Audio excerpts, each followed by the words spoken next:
You guys remember last week? Let's get these lights out of the way because we're looking at a baby babe. It's Top Cal Tuesday.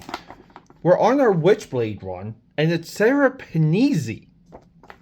Looking, I mean, the things that this does to the loins, the hot red, the cool factor, hotter than hot. I just wish there was a way to make it all 3D.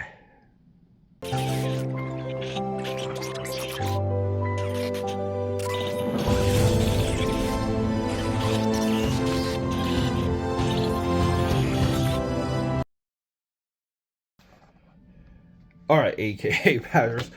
Let's be clear with the time frame for all of this. But cheers, guys. It's a crazy rainy morning, but it's also been 90 degrees out, so you know it's that hateful muggy weather. But cheers. I said what the hell, I needed a big iced coffee today. Witchblade number 1, 1995. Clayborn Moore. This is my preferred sculptor of the 90s. So many of you will go to Rainy Bowen. To me, Clayborn Moore is far more dynamic. He was more of the era. Rainy Bowen, who also came up through the 90s as a sculptor, more classic. All of his characters through his company looked classic. Clayborn Moore really did capture the attitude of the 90s in 3D form. 2 years later, this is a huge turnaround. See, before we had a superhero boom in the 90s, but it was more of a comic book boom, right? The comics came up, everyone flooded into the comic stores. To monetize and to somewhat cannibalize the influx, everything went to trading cards, everything went to action figures. They wanted to spread that comic book paycheck out as much as possible when people showed up for their books. 2 years turnaround. Think about that. At one time, it was huge when Toy Biz did those X-Men figures early on. And then they later refined that line and you would get X-Men, X-Force, and it went all the way up through Age of Apocalypse. They optimized whatever production methods they had to during this time. So it was exciting. It was very exciting to see these, to have these, that you could order these, to see these on the shelf. Here's the wild thing. Every single comic book store ordered these. Maybe by the time these showed up, people had somewhat moved on from these boutique action figures. But we also have Michael Turner's Fathom in this line. So we're going to do all of these figures, just so you know. It's Witchblade Series 2, and here we go. Oh, see, the package artwork is actually bigger than the comic book artwork. But I think these are such an important footnote because, again, people forget. And, oh, look at that. That is cool. I mean, AKA, excuse me, AKA Patters. Let me get a little sip. This is awesome. I mean, clear Michael Turner hand, right? This is from the pages of Witchblade. The coloring, I love the teal highlights for this. But this was a big deal. It really was. I never bought them when they came out. I was more of a Clayborn Moore statue collector. And see, these are individually numbered. So to echo that, I don't know if I showed this off when we did the Wildcats action figures, but they're also individually numbered. And I believe the Savage Dragon ones from Playmates were at the time the Star Trek Next Generation or the Playmates Star Trek line, which is one of the greatest lines in toy history, by the way. No one puts that on the top 10 anymore. I don't know why. But yeah, this was very cool, very exciting.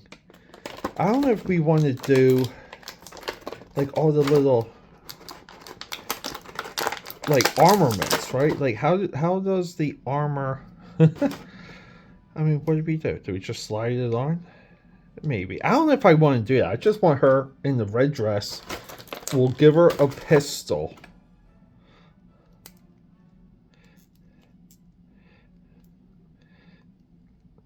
Give her the pistol. We just want like a babe with a gun. There you go. I mean, AKA Powders, how perfect is that? And look at, I mean, this looks like a Michael Turner drawing. Tell me it doesn't. I mean, if we need to get like, I mean, come on. Even the hair looks like Turner. So Clayborn Moore around this time did a Buffy series. He had multiple ones from Top Cow. Maybe Top Cow went to 4 or 5. There might have been a separate Fathom one while Fathom was still with Top Cow. Remember, Fathom like breaks off into Aspen Comics. But there she is on her stand. So who else do we need? We need Ian Nottingham. We need Aspen Matthews for Series 2. And Series 1 is, yeah, Kenneth Irons, Nottingham, Medieval Witchblade, and Sarah, you know, just as a straight up Witchblade. I don't know, AK Powers. I thought these were so cool. At the time, I just wasn't into buying many action figures, but I just think for what we do here on Top Cow Tuesday, this is another benchmark of the company. I wonder what happened with Clayborn Moore. If anyone knows or has resources or interviews with him, please let me know. Oh, item number. Oh yeah, and look there. Yeah, CM 9000. I don't know. Well, I mean, can we? I don't know if this is CM 9000. Nope, it's not. So for maybe this is an ordering number, right? Item number Clayborn Moore 9000, choking hazard. But yeah, guys, let's let's hit that table, the other table, the counter for one more final word. Let's go. And there they are. Here's the big observation, my friends. And guys, some time has passed since I shot everything at the drawing table. Yes, these videos are long. Some of them are long productions. But it's because I want to get things right, and sometimes I hold back. I wanted to get some of my thoughts together on how to classify Witchblade. Witchblade in 3D. Why was it important? Why was it significant? Well, it's one of the fastest independent characters to go from the printed page to a sculpture to an action figure. But more importantly, this character, it's a bygone era. It was called the Bad Girl era. It was another comic book boom within the comic book boom. And it drove people to collect, to read, to hunt down books, to hang out in comic shops, to know every single comic shop in your state, in your area, in your county. It was a collecting frenzy.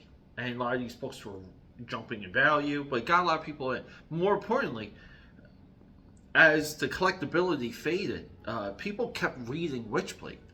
They read Witchblade in awe. More than She, more than Lady Death, even more than Gen 13. All of these contemporary characters. So there's a lot to say to not only the visual impact of a character that, you know, we can say, mostly nude. It's a mostly nude chick. But it was impactful. And it's nothing to where, you know, you can buy an issue of Penthouse, because that's what we read back in the day. We didn't read Playboy. You could buy you could buy Penthouse, or you could buy Witchblade. Like, pick one.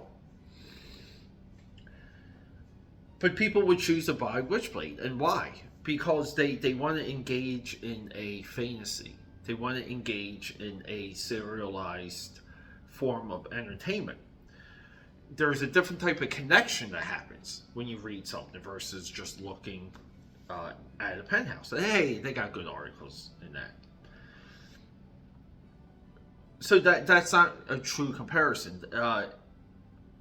Witchblade's longevity shows us that there is something innate to the comic book reading experience that we cannot replicate in any other art form, even when it's a partially naked woman. So full credit goes out to Top Cow, Mark Silvestri. You really want to say, and I wish we had more details on it, but what exactly was the decision that led to Michael Turner working on Witchblade and them not having a lot of oversight on what he was doing with the page? Witchblade visually looked and read better and different than everything else Top Cow was publishing at the time. It was truly unique amongst a boom period where you have the entire industry copying the success of Witchblade, She, and Lady Death, and Witchblade stood the test of time and basically pummeled all of those properties into the dirt. And I know, you guys might say, well, yeah, She and Lady Death, they're still published today, Coffin Comics and Billy Tushy. Not close to the level of impact that Witchblade is. And if you guys want to push that point, think about this. They can announce, anyone can announce. Let's just say Universal Studios, DreamWorks. Let's say they bring back DreamWorks Pictures, because I want that to happen. DreamWorks Pictures, they come back, and their first movie, is going to be Witchblade. We get a live action Witchblade, and we see the logo, and everyone's at San Diego Comic-Con. The teaser trailer sucks. The teaser trailer essentially is an animated logo, but it's the logo from the comic. And it's cool, and it's graphical, and it has highlights and cool shadows. And even they announced an actress that we've never heard of to play Sarah Panizzi in Witchblade. A level of excitement will grow from that point. There will be hype, there will be anticipation, and there will be an entire segment of people that will want this to happen. That's the power of creation, and that's why Witchblade is important. You can bring this character to the big screen, to the small screen, give it to Netflix, do whatever you want, but if it's announced, the people will be there. That's truly unique. Guys, Top Cow Tuesday. Subscribe, support, leave a comment. Rock and roll.